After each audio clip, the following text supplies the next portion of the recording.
Welcome to Cinema Express. Inniki we have the Goli Soda Rising boys with us. Pandi, Udaya and Kishore. Thank you. இன்னும் one day இருக்கு release ஆகிறதுக்கு. எப்படி feel பண்றீங்க மூணு பேரும்? எக்ஸைட்டிங்காக இருக்கு. எக்ஸைட்டிங் தான் அதுக்கு. ஸோ ஒன் டே தானே இருக்கு. ஓகே, இவ்வளோ நாள் வெயிட் பண்ணிட்டோம் படம் ரிலீஸ் பண்ணுவாங்க. ஒரு இப்போ ஸ்ட்ரீமிங்ல ரிலீஸ் ஆகிறதுனால அதுக்கு ஸ்பெசிஃபிக்கா லைக் ஃபீலிங்ஸ்னு ஏதாவது as compared to theatre release, streaming release, is it more comfortable இல்லை அந்த மாதிரி? இல்லை, இது கம்ஃபர்டபுள் தான் ப்ரோ. என்னன்னா தேட்டரில் வந்து அந்த இப்போ போகிற ஆடியன்ஸ்லாம் பார்த்துட்டு அவங்க வந்து டாக் கொடுத்தா தான் மற்றவங்க எல்லாருமே இது போகிறாங்க. இப்போ பார்த்தீங்கன்னா இதில் ஸ்ட்ரீமிங் ஆகிறதுனால ஸோ யார் வேணால் யார் சப்ஸ்கிரைப் பண்ணியிருக்காங்களோ அவங்க எல்லாருமே பார்க்கலாம். இன்க்ளூட 10 years ஓல்டு கிட்லேருந்து 60 ஓல்டு தாத்தா பாட்டிஸ் வரைக்கும் பார்க்கலாம். ஸோ அதனால இது நல்லா பெனிஃபிட்டாக தான் இருக்குதுன்னு நான் ஃபீல் பண்ணுறேன். பாண்டி அண்ட் கிஷோர், நீங்க வந்து 2009ல பசங்க ரிலீஸ் ஆச்சு. 2014 5 இயர்ஸ்க்கு அப்புறம் கோலி சோடா. பசங்கும் போது your barely teens, Kohli soda போது ஒரு டீனேஜர் டைப்ஸ்ல இருப்பீங்க. ஸோ பசங்கலேருந்து கோலி சோடா போகும்போது நீங்க ஒரு ஆக்டரா ஒரு பர்சனா என்னெல்லாம் எவல்யூஷன் என்ன லேர்னிங்ஸ் வச்சுக்கிட்டீங்க? ஃப்ரம் கோலி சோடா டு கோலி சோடா 2 வந்து அந்த நீங்க அப்போ கத்துன்றதுலாம் இப்போ நீங்க இன்னும் இப்போ நீங்க ஒரு மிட் 20sல லேட் 20sல இருக்கும்போது அந்த லேர்னிங்ஸ்லாம் மறுபடியும் எப்படி வந்து மாறி இருக்கு உங்களுக்கு? நீ சொல்லு. பசங்க வந்துட்டு நாங்கள் ரொம்ப சின்ன வயசு சொல்கிறதே செஞ்சுட்டோம், அவ்வளோதான். அதில் ஒன்றும் பெரிய புரிதலோ எதுவுமே இருக்காது எங்களுக்கு. பட் கோலி சோடா ஃபஸ்ட்டு பார்ட்டுன்னு வரும்போது ஓகே, நமக்கு அப்போ வந்துட்டு சும்மா ஒரு ஆல்ரெடி ஒன்று வச்சுருந்தாங்க, நீங்களாம் ஆக்டர்ஸ் அப்படின்ட்டு. ஸோ அதில் ஆக்ட் பண்ணுவோம் அப்படின்னு சொல்லி நார்மலாக நேச்சுரலாக எல்லாமே போய் நல்லா அமைஞ்சது. ஸோ கற்றுக்கிட்டதுன்னா கோலி சோடா பீரியட்லேருந்து அடுத்து போகிறதுல அந்த ஜேர்னி ஒரு 10 years ஜேர்னி தான் எங்களோட லேர்னிங் பீரியட்னு சொல்லலாம். இப்போ வந்து என்னென்னா நாங்கள் கேள்வி கேட்க ஆரம்பிக்கிறோம். அண்ணா இப்போ இந்த கேரக்டர் கோலி சோடாவில் இருக்குது, இந்த கேரக்டர் இப்போ வளர்ந்துட்டாங்க, வளரும் போது அவங்க எந்த மாதிரி பிஹேவ் பண்ணுவாங்க, அதோட கேரக்டரைசேஷன் என்ன, எப்படி நாங்கள் வந்துட்டு கொண்டு போகணும், இந்த பர்டிகுலர் சீனுக்கு முன்னாடி சீன் என்ன, பின்னாடி சீன் என்ன. ஸோ இதெல்லாம் நாங்கள் இதில் இந்த ஜேர்னியில் கற்றுக்கிட்டு இப்போ வந்து நாங்கள் கேள்வி கேட்கும்போது ஸோ அவருக்கும் புரியுது, ஓகே பசங்க கொஞ்சம் தெளிவாக இருக்கிறாங்க, ஓகே அப்போனா இவங்க புல் ஆஃப் பண்ணிவிடுவாங்க அப்படின்ற ஒரு நம்பிக்கையும் அவருக்கு வந்துடும். அண்ட் இப்போ அவர் சொல்லும் போதே இல்லைடா நீ கொஞ்சம் ஜாஸ்தி போகுது, இல்லை மீட்டருக்குள்ளவான்னு அவரும் கைடன்ஸ் கூட இருக்க ஆர்டிஸ்ட் கோ ஆர்டிஸ்டாக இருக்கட்டும், இல்லை அசிஸ்டன்ட் டேரக்டர்ஸாக இருக்கட்டும், டேரக்ஷன் டீமாக இருக்கட்டும், கைடன்ஸ் எல்லாமே ப்ராப்பராக இருக்குது. But we are learning still. இது ஃபுல்லாகவே ஜேர்னி ஆஃப் லேர்னிங் தான் இது ஃபுல்லாக. இதுவே வேற ஒரு வெப் சீரிஸ் அப்படிலாம் இருந்தோம்னா கூட கஷ்டம் இருந்திருக்கும். எந்தெந்த கேரக்டர் புது படம் மாதிரி எங்களுக்கு இது வந்து கோலி சோடா அதே மைண்ட் செட்டு அப்படியே கொஞ்சம் ஓரளவு ஈஸியாக தான் இருக்கு. அதில் டிஃபிகல்ட்டி பார்ட்டே அதுதான். புது சீரியஸ் நம்ம போகிறோம்னா கூட நம்ம நடிச்சிடலாம் ஏதோ ஒன்று. ஆல்ரெடி ஒரு விஷயத்த வந்து திருப்பி நம்ம ஒரு 10 வருஷம் கழிச்சு அதே கேரக்டர் நடிக்கும் போது அதில் நிறைய கொஸ்டின்ஸ்லாம் இருக்கும். அது ஆக்சுவலாக செகண்ட் கொஸ்டின் நினச்சேன். இப்போ 10 இயர்ஸ்க்கு அப்புறம் அதே கேரக்டர்ஸ் ப்ளே பண்ணுறீங்க. ஸோ அதில் வந்து அந்த ஒரு டைப் ஆஃப் யூனிஃபார்மிட்டி நீங்கள் மெயின்டைன் பண்ணணும். பட் இந்த கதைக்கு ஏற்று இது ஒரு சீரிஸோ இதோட ட்ரீட்மெண்ட்டுமே டிஃப்ரெண்ட்டாக இருக்கும், அதுக்கேற்ற மாதிரி சேஞ்சஸும் நீங்கள் கொடுக்கணும். ஸோ அதை எப்படி வந்து பேலன்ஸ் பண்ணீங்க கரெக்டாக? இதில் வந்துட்டு ஆஸ் அன் ஆர்டிஸ்ட் பார்த்தீங்கன்னா எங்களுக்கு பெருசாக எப்படி சொல்கிறது, மூவியாக இருக்கட்டும் வெப் சீரிஸாக இருக்கட்டும் எல்லாமே சேம் தான். As a director point of வியூலேருந்து மூவியில் இருக்க சில டீட்டெயில்ஸ் வந்துட்டு வெப் சீரிஸில் இன்னும் கூடுதலாக இருக்கும். ஸோ அது அவங்க கையில் இருக்குது. அண்ட் அதுக்கேற்ற மாதிரி அவங்க எங்களை பெர்ஃபார்ம் பண்ண வச்சுருவாங்க. And we have done our job அப்படின்னு தான் இருக்கும்.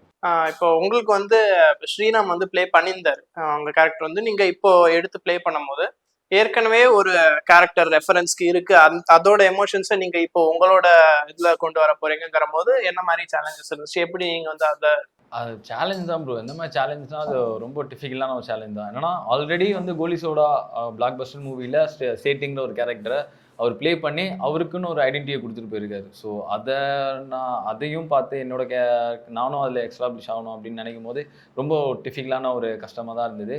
ஸோ இன்கேஸ் அது எப்படின்னா அவர் என்னென்னலாம் பண்ணியிருப்பாருன்றதை நான் வீட்டில் போய் பார்த்துட்டு ஸோ எந்தெந்த எமோஷன்லாம் இருக்கும் அப்படின்றத படத்தை ஒரு 4-5 வாட்டி பார்த்து அதுக்கப்புறம் இதில் வந்து பண்ணியிருக்கேன்.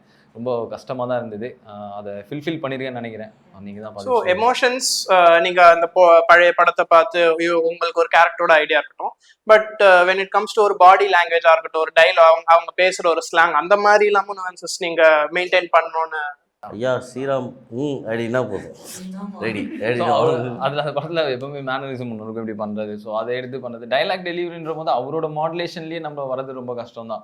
அது கொஞ்சம் எனக்குன்னு ஒரு ஐடென்டிட்டி நானும் அதை கொடுக்கணும். ஸோ அதனால வந்து அவரோட எமோஷனல் மட்டும் நம்ம ட்ராக் எடுத்துக்கிட்டு அதுக்கப்புறம் அவரோட பாடி லாங்குவேஜ் லைட்டாக எடுத்துகிட்டு நம்மளோட ஓன் ஐயோ நம்மளோட ஓவன் சக்கரை கொஞ்சம் கொஞ்சம் பால் ஊற்றினா டீ அப்படின்ற எல்லாத்தையும் மிக்ஸ் பண்ணி ஒரு காஃபி மாதிரி போட்டு கொடுத்துருவோம், அவ்வளோதான். இப்போ பாண்டியன் கிஷோர் இப்போ கோலி சோடா வந்து ரிலீஸ் ஆகும்போது ஒரு ஒரு பேஸ்ட் அவுட் ஆஃப் ஒரு டீனேஜர்ஸ் ஒரு இது. இப்போ என்னதான் டீனேஜர்ஸ் என்னதான் கோயம்பேடா இருந்தாலும் அவங்க இருக்கக்கூடிய சுச்சுவேஷன்ஸ் வந்து ரொம்ப சீரியஸான ஒரு ஆக்ஷன் சுச்சுவேஷன்ல இருக்கு. ஒரு கேங், ஒரு ரவுடிசம் இருக்கு. ஒரு ஸ்டேஜ்ல வந்து வேற ஊர்ல இருக்கீங்க, அங்கேருந்து கண்டுபிடிச்சு வரணும். ஸோ அந்த ஏஜ்ல இருக்கும்போது இது ஒரு காமன் செட் ஆஃப் எக்ஸ்பீரியன்சஸ்னு நம்மளால சொல்ல முடியும். அந்த அந்த ஏஜ்ல வந்து எங்களுக்கு இது கஷ்டம்னே எங்களுக்கு தெரியாது. என்ன சொன்னாலும் நாங்க இது பண்ணிடுவோம். அதோட நாங்க பசங்க டீம்ல இருந்து அப்படியே நாங்க ஆல்ரெடி எங்க 4 பேருக்கு தெரியும்ல. சோ அதனால இவங்க எவ்வளவு டஃபா கொடுத்திருந்தாலும் எங்களுக்கு ஈஸியா தான் இருந்திருக்கும். அந்த ஏஜும் எங்களுக்கு அப்படிதான். ஓகே, இப்போ when you are growing up on screenல நீங்க சின்ன வயசுல இருந்து ஒரு ஆன் ஸ்கிரீன்ல இதா இருக்கும்போது அதோட வர அட்வான்டேஜஸ் என்ன, அதுல வர ஓகே இதெல்லாம் கொஞ்சம் இதனால கொஞ்சம் பிரச்சனைகள் அப்படின்னு என்னெல்லாம் பிளஸஸ் என்னெல்லாம் மைனஸஸ் இருக்கும்? நீங்க ஒரு லைம் லைட்ல இருக்கீங்க எப்போதுமே அப்படிங்கிற ஒரு இல்லை, ஒரு பாயிண்ட் ஆஃப் வரைக்கும் அது இருந்துச்சு. I mean like pluses and minus அப்படின்ற மாதிரி தாட் ப்ராசஸ் இருந்துச்சு. ஏன்னா நம்ம எதிர்பார்க்காத வயசுலேயே ஒரு பெரிய ஒரு பூம் ஒன்று கொடுத்தாங்க. தென் லேட்டர் இந்த 10 இயர்ஸாக வந்துட்டு ஒரு சட்டிலான ஒரு விஷயம் இருந்துச்சு. சம்டைம்ஸ் டவுனாக போக வாய்ப்பு இருக்குது. ஸோ 3 ஸ்டேஜுமே ஓரளவு ஐ மீன் லைக் நாட் எல்லாருமே பார்த்த அளவுக்கு சொல்ல முடியாது. ஏன்னா என்ன there is a long way to go. So இப்போ வரைக்கும் பார்த்ததில் வந்துட்டு எங்களுக்கு ஓரளவு ஒரு சின்ன புரிதல் இருக்குது. அதனால் நாங்கள் வந்துட்டு நம்ம இதுக்காக இப்படி தான் இருக்கணும், அதுக்காக அப்படி தான் இருக்கணும் இல்லாமல் நமக்கு பிடிச்ச மாதிரி இருந்துக்கலாம். ஸோ அதை அடாப்ட் பண்ணிக்கலாம். நம்ம ஒன்றும் நடிக்கிற வேலையை சினிமாவில் மட்டும் பார்த்துக்கலாம், வெளியே நடிக்க தேவையில்லைன்ற ஒரு மைண்ட் செட் தான். அதோட ஒரு அடிஷனா how do you handle fame at early age? இல்ல அது ஒரு சில இடத்துல பிளஸ் இருக்கு, ஒரு சில இடத்துல மைனஸாகவும் இருக்கு. முன்னாடி நாங்க பசங்க கோலி சோடான்னு பண்ணிட்டு இப்ப நம்ம பார்த்தாலும் அந்த பசங்க படத்துல நடிச்சேன், கோலி சோடா நடிச்சப்ப நாங்களும் அதை தாண்டி ஏதாவது ஒரு படம் பண்ணணும் அப்படி சொல்லணும்னு இருக்கும். அதான் நமக்கு என்னன்னே தெரியாத வயசுல நமக்கு எல்லாமே கிடைச்சிருக்கு. ஸோ நம்ம ஒண்ணுக்காக ட்ரை பண்ணிட்டு இருக்கோம். அப்பதான் தெரிஞ்ச வயசுல நமக்கு நிறைய இருக்கும், இந்த கேரக்டர் பண்ணலாம், அது பண்ணலாம், ஏதாவது இதுல பண்ணிருக்கலாம், அதுல பண்ணிருக்கலாம் அப்படின்னு சொல்லிட்டு. ஸோ அதுக்கான தேடல் ரொம்ப அப்போ இருக்கும்போது அப்பா இருப்பாங்க, அப்பா கூப்பிட்டு போவாங்க, இல்லைனா யார் மூலியமா அது வரும், திடீர்னு வந்துச்சு, அந்த மாதிரி பண்ணிருப்போம். இப்போ வந்து நம்மளே ஓட வேண்டியதாக இருக்குது அந்த இடத்துக்கு. இப்போ ஒரு டேரக்டராக இருக்கட்டும், ஒரு ஆஃபீஸ் போகிறதா இருக்கட்டும், நம்மளே ஃபோன் பண்ணி கேட்டு நம்மளே போகணும். அங்கே போயிட்டு அவங்க சொல்கிற ரிஜெக்ஷன்லாம் வாங்கிட்டு திருப்பி வரணும். அது ஒரு மாதிரி சேடாக கொடுக்கும். சில டைம் வந்து ஒரு ப்ளஸ்ஸாகவும் அமையும். அந்த படத்து மூலிமா நம்ம வேற ஒரு படம் கிடைக்கும். ஸோ அப்ஸ் அண்ட் டவுன்ஸ் இதில் நிறையவே இருக்கும் ப்ரோ. எல்லாமே வந்து ப்ளஸ் அண்ட் மைனஸ் தான். எதுவுமே வந்து டேரெக்டாக ப்ளஸ்லேயும் இருக்காது, எதுவுமே வந்து டேரெக்டாக மைனஸ்லேயும் இருக்குது. இப்போ ஒரு ஆஸ்பைரிங் ஆக்டரா இருக்காங்கன்னா அவங்க ஒரு 20s அவங்களோட ஜேர்னியை ஸ்டார்ட் பண்ணி அதுக்கப்புறம் தே கோ த்ரூ தேர் ஸ்ட்ரகிள்ஸ் அந்த மாதிரி. இப்போ உங்களுக்கு ஒரு அட்வான்டேஜ் இருக்காது என்னன்னா ஒரு ஒரு செட்டப், ஒரு பேஸ்மெண்ட் வந்து உங்களுக்கு இருக்கு ஆஸ் சைல்டு ஆக்டர்ஸ். ஸோ இப்போ கோயிங் ஃபார்வர்ட் உங்களோட ஒரு ஃபிலிம் கரியர்ஸ் வந்து நீங்க எப்படி லைக் பிளான் பண்ணலாம் அப்படின்னு யோசிச்சுட்டு இருக்கீங்க? அதான் ஓரளவு கேரக்டர், நல்ல கேரக்டர் பார்த்து பொறுமையா செலக்ட் பண்ணிட்டு இப்போ அடுத்த ஒரு சீரிஸ் நல்ல கேரக்டர்னா லைக் கொஞ்சம் இல்ல அதுதான் நம்ம சின்ன ரோல் வந்தாலும் ஓரளவு நமக்கு இம்பாக்ட் ஏதாவது அந்த கேரக்டர் நம்ம பண்ணணும், அந்த படத்துல நம்மளும் வரணுன்றது ஓரளவு. அதனால ஓரளவு நல்ல நல்ல கேரக்டரை பார்த்து. இப்போ தமிழ் சினிமால வந்து இப்போ இவரோட கரியர் கிராஃப் வந்து எனக்கு பிடிச்சிருக்கு, இவரோட கரியர் கிராஃப் மாதிரி இருந்தா நல்லா இருக்கும் அப்படின்னு ஒருத்தர் இருக்காருன்னா நீங்க யாரு நினைக்கிறீங்க? இல்லை, எல்லாத்தோட கரியர் கிராஃப்மே ஒரு லேர்னிங் தான் பிரதர். ஏன்னா நம்ம ஓகே இது எனக்கு பிடிச்சிருக்கு அப்படின்னா அதை மட்டுமே ஃபோக்கஸ் பண்ணுவோம்.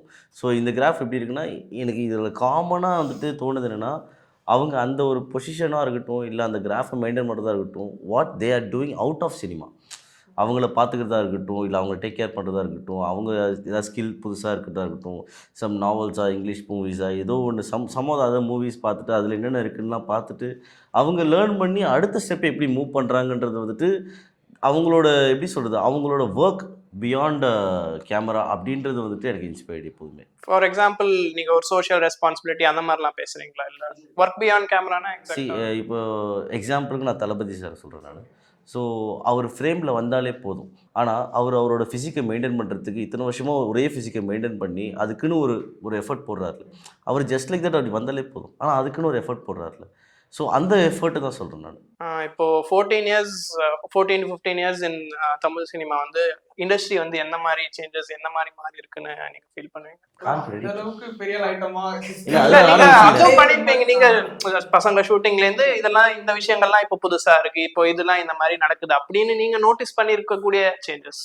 உங்களுக்கு என்ன கை காட்டுறேன் ஆனியன் இல்லை நிறையா மாறி இருக்கு ப்ரோ. ஸோ அப்போது இருந்த ஃபிலிம் மேக்கிங்காக இருக்கட்டும், இப்போ இருக்க மேக்கிங்காக இருக்கட்டும், நிறையா இருக்குது. ஸோ அப்போ இருந்த டேரக்டர்ஸ் எல்லாருமே வந்து ஒரு டேரக்டர்கிட்ட அசிஸ்டண்டாக ஒர்க் பண்ணி தான் இப்போ வரணும். இப்போ வந்து டேரெக்டாக இண்டிவிஜுவலாகவே நீங்கள் வந்து ஒரு ஷார்ட் ஃபிலிமோ இல்லை மேபி எதுவுமே பண்ணாமல் இருந்தால் கூட உங்கள்கிட்ட நல்ல ஸ்டோரி இருந்துச்சுன்னா ப்ரொடியூசர் அப்ரோச் பண்ணணும், பிடிச்சிருந்ததுன்னா ஒரு ஹீரோ வந்து நாங்கள் படம் பண்ணிடலாம் அந்த மாதிரி. அப்போ வந்து ஃபிலிம் இருக்கும், அந்த ஃபிலிமில் வந்து 24 அந்த ஏதோ அடி சொல்லுவாங்க, அத்தனை அடி தான் இருக்கும். அதுக்குள்ளே வந்து இவ்வளோ பேரும் நின்று ஒரு சிங்கிள் ஷாட்டில் நாங்கள் நடிக்கணும் அப்படின்னு இருக்கும். இப்போலாம் அப்படிலாம் கிடையாது. நீ எங்கே வேணால் தப்பு பண்ணி என்ன வேணால் கட் பண்ணி அந்த மாதிரி பண்ணிக்கலாம். டிஜிட்டல் ஆகிடுச்சு, நிறைய விஷயங்கள் மாறி இருக்கு ப்ரோ. அப்போ இருக்கிறதுக்கும் இப்போ இருக்கிறதுக்கும் நிறைய வித்தியாசங்கள் இருக்கு ப்ரோ. இப்போ ஆக்ஷன் சீன்ஸ் வந்து லைக் நீங்க ரிஹர்ஸ் பண்றது, நீங்க பிசிக் பாயிண்ட் சொன்னீங்களா, அதெல்லாம் வந்து எப்படி, ஹவு டு யூ அப்ரோச் இந்த stunt scenes or combat scenes? அடி வாங்கிதான் அடியாகிட்டா ப்ரோ. இது ஃபுல்லா எல்லா பட்டிலேருந்து அடிதான். எனக்கு ஒரு தடவை ஃபர்ஸ்ட்லேயே வந்து கால் ஆங்கிள் ட்விஸ்ட் ஆயிடுச்சு. அப்புறம் இடுப்புல ஒரு தடவை ரோப்ல கட்டும் போது மேல இடுப்புல போயிட்டு அடிச்சுட்டு எல்லாருமே வாங்கிட்டோம் சாராம அடியா. எனக்கு ஷோல்டர் இறங்கி. அப்புறம் இப்போ கோலிஸோட இந்த ரைசிங்ல வந்து ஷாம், சேரன் அந்த மாதிரி சீனியர் ஆக்டர்ஸ் எல்லாமும் இருக்காங்க. இவங்கள்ட்ட இருந்து நீங்க கத்துக்கிட்டு உங்களுக்கு லேர்னிங்ஸ் ஃப்ரம் கோலிஸோட ரைசிங் இதெல்லாம் இனிமே மேபி நான் வந்து அப்ளை பண்ணுவேன், இதெல்லாம் நான் கத்துட்டு இருக்கேன் அப்படின்னா வந்து 3 பேருக்கு என்ன இருக்கும்? இல்லை ஃப்ராங்க்லி ஸ்பீக்கிங் அவங்களோட அவ்வளோலாம் இருக்காது. சேரன் சார் கூட காம்பினேஷன் இருந்துச்சு. பட் ஆனால் அந்த வே ஹி ஹேண்டில் டஸ் எக்ஸ்பீரியன்ஸாக இருந்துச்சு. என்னன்னா சின்ன பசங்க அப்படின்னு இல்லாமல் அவரும் இறங்கி எங்க கூட ஜாலியாக பேசிட்டு எங்களை கலாச்சிக்கிட்டு ஓகே ஒரு கம்ஃபர்ட் ஜோனை உண்டாக்குனாரு. அண்ட் ஷாம் சார் கூட எங்களுக்கு காம்பினேஷன் பெருசாக ஒன்றும் வந்ததில்லை கிடையாது இப்போ வரைக்கும். சேரன் சார் எவ்வளோ பெரிய டேரக்டராக இருந்தாலும் ஒரு ஆக்டராக வந்துட்டா அந்த டேரக்டர் இருக்கிற அந்த பதவியை நம்ம தூக்கி வச்சு தான் ஒரு டேரக்டராக வரணுன்றதை நான் சேரன் சார்கிட்டேருந்து கற்றுக்கிட்டேன். ஏன்னா ஒரு எப்பவுமே வந்து ஒரு டேரக்டர் வந்து ஒரு ஆக்டராக வந்தாங்கன்னா அவங்களுக்கு வந்து சென்ஸ் இருக்கும். எதுக்கு இந்த ஷாட் வைக்கிறாங்க, ஏன் வராங்க, எந்த ஆங்கிள் போடுறாங்க, எதுக்காக இந்த க்ளோஸ் வைக்கிறாங்க அப்படின்றது அவங்களும் சஜஷன்லாம் வரும். ஸோ அதெல்லாம் எல்லாமே மில்டன் அண்ணா கிட்ட ஓகே மில்டன் சார் பண்ணுவாங்க அப்படின்னு சொல்லிட்டு அவர் ஃப்ரீயாக ஃப்ராங்க்லியாக அப்படி ஒர்க் பண்ணது எங்கள் கூட கம்ஃபர்டபுளாக இருந்தது, ரொம்ப சூப்பராக இருந்தது. ஓகே, இப்போ மில்டன் சார் வந்து 10 இயர்ஸ்ல as a director between 2014 and 2024 அவரோட ஃபில்ம் மேக்கிங் ஸ்டைல், அவர் உங்களை வந்து என்ன மாதிரி வேலை வாங்குறாரு, அந்த மாதிரி இதுல வந்து என்னென்ன மாதிரி? இல்ல அவருக்கு தெரியும் இவனுங்கள்ட்ட இப்படிதான் அதனால ரொம்பலாம் காம்ப்ளிகேட்டடா ரொம்ப சிக்ஸியரெல்லாம் இருக்கு. அது வரும்போதே ஒரு புக் இருக்கும், ஸ்கிரிப்ட் புக் ஒன்று இருக்கும். நேராக காலையில் எடுத்துகிட்டு வந்து ஒரு அசிஸ்டன்ட் டேரக்டர் வந்து படிப்பார். ஓகே இப்போ சீனை படிக்கிறேன், ஃபுல்லாக சீனை படிப்பார். நாங்கள் 2 பேரும் இவர் வந்து சீரியஸாக கேட்டுகிட்டு இருப்பார். ஏன்னா இவர் இப்போ தான் ஒர்க் பண்ணுறாரு. நாங்கள் 2 பேரும் எப்படியாது அங்கே ஸ்பாட்டுக்கு போக மாறப்போகுது எதுக்கு அப்படின்னு உட்காந்துருப்போம். அப்படிங்களா ஓகே, நேராக திருப்பி ஸ்பாட்டுக்கு போவோம். படிச்சிங்களா அப்படின்னு கேட்பாரு. படிச்சிட்டோண்ணா ஓகே அப்படின்னு. சரி ஓகே நான் இந்த டைலாக் நீ பேசு, இல்லைடா இது கம்போசிஷனே வேறு மாதிரி மாற்றலாம்டா அப்படின்னு நாங்கள் 2 பேரும் பார்த்துட்டு இருப்போம். இந்த மனுஷன்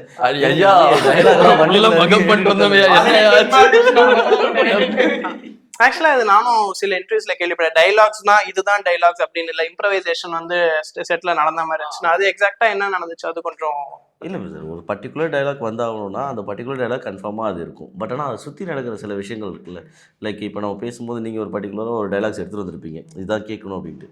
பட் பேச்சு வாக்கில் ஆம்பியன்ஸ் வைஸில் அந்த ஒரு வைப் வைஸில் அப்படியே நம்ம கொஞ்சம் இம்ப்ரவைஸ் ஆகும், சேஞ்ச் ஆகும். ஸோ அதுதான் இம்ப்ரவைஸ் பண்ணுறது, அவ்வளோதான். ஸோ இப்போ இந்த இம்ப்ரவைசேஷன் நடக்கும்போது ரீடேக்ஸ்ங்கிற ஒரு விஷயம் இருக்குல்ல. ஸோ இம்ப்ரவைஸுங்கிறது வந்து நீங்க ரிஹர்ஸ் பண்ணியோ இல்லை ஒரு ஷீட்டை பார்த்தோ படிக்கிற விஷயம் கிடையாது. ஸோ இந்த டேக்ல வர இம்ப்ரவைசேஷன் அடுத்த ரீடேக் வரும்போது உங்களால அவ்வளோ ஈஸியா கேரி ஃபார்வர்ட் பண்ண முடியாது. ஏன்னா கேண்டிடான மூமெண்ட்ஸ் நீங்க சொல்ல அந்த வைப்ல ஏத்து நீங்க பேசல. ஸோ அது வந்து ரீடேக்னு வந்தா அதை எப்படி வந்து நீங்க இம்ப்ரவைசேஷனுக்கு உங்களுக்கு பார்ட்டாக இருக்குது. ஃபஸ்ட்டு நீங்கள் ஸ்கிரிப்ட் எழுதுவீங்க, அதுக்கப்புறம் ஆம்பியன்ஸ் நேராக லொக்கேஷன் போனோடனே அதை பார்த்து நமக்கு இன்னொரு இம்ப்ரவைசேஷன் ஒன்று கிரியேட் ஆகும். அதுக்கப்புறம் ஆர்டிஸ்டோட ட்ரெஸ்ஸாக இருக்கட்டும், வாட் எவர் இட் இஸ், அவங்களோட லுக்ஸாக இருக்கட்டும் பார்க்கும்போது அப்போ ஓகே இந்த இடத்துல இவன் பேசினா கரெக்டாக இருக்கும் அப்படின்னு ஒன்று போவீங்க. அதுக்கப்புறமேட்டுக்கு உங்களுக்கு பேசும்போது ஒரு 4 பேர் நல்லா பேசிட்டு இருக்கோம், அந்த ஒரு ஓகே இதே பேசுகிறேன் அப்படின்னும் நம்ம அதே இம்ப்ரவைசேஷனில் டேக் எடுக்கும்போது நாங்கள் வேறு ஏதாவது ஒன்று பேசுவோம். சம்டைம்ஸ் நாங்கள் பேசி வச்சதே பேசாமல் வேறு ஏதாவது ஒன்று பேசுவோம். இது நல்லா இருக்குது மறுபடியும் இதே பேசுங்கன்னு சொல்லி இப்படி ஒரு ஸ்டெப்பும் போயிட்டு தான் இருக்கும். அது எண்டு டேக்கு போகிற வரைக்கும் போயிட்டு தான் இருக்கும். ரீடேக்ஸ் அந்த மாதிரி போனால் அந்த ஆர்டிஸ்டோட என்னன்னா நம்ம என்ன பேசுகிறோமோ, இப்போ ஒரு ஆங்கிள் மாற்றி இன்னொரு ஆங்கிள் போகிறாங்கன்னா இந்த ஆங்கிள் என்ன டைலாக் பேசியிருக்கோம், இந்த ஆங்கிள் என்ன ஆக்ஷன்ஸ் பண்ணியிருக்கோன்றதை நம்ம ஆர்டிஸ்ட்டாக அதை கன்ஃபார்மாக ஞாபகம் வச்சு தான் அடுத்ததில் பேசணும். ஏன்னா அப்போ தான் ஆக்ஷன் கண்டினியூட்டி இருக்குன்றது. இதை தாண்டி அங்கே இன்னொரு அசிஸ்டன்ட் டைரக்டர் வந்து நாங்கள் என்ன பேசுகிறோமோ அதெல்லாம் நோட் பண்ணிட்டு இருப்பாங்க. ஸோ எங்களுக்கு நாங்கள் எதாவது மறந்தால் கூட அடுத்தது இருந்து எடுத்து கொடுத்துருவோம், இதுதான் பேசணும் அப்படின்றது. ஸோ அதனால் எந்த பிரச்சனையும் இருக்காது. Thank you so much. All the best for Thank you so much. Thank you so much, bro.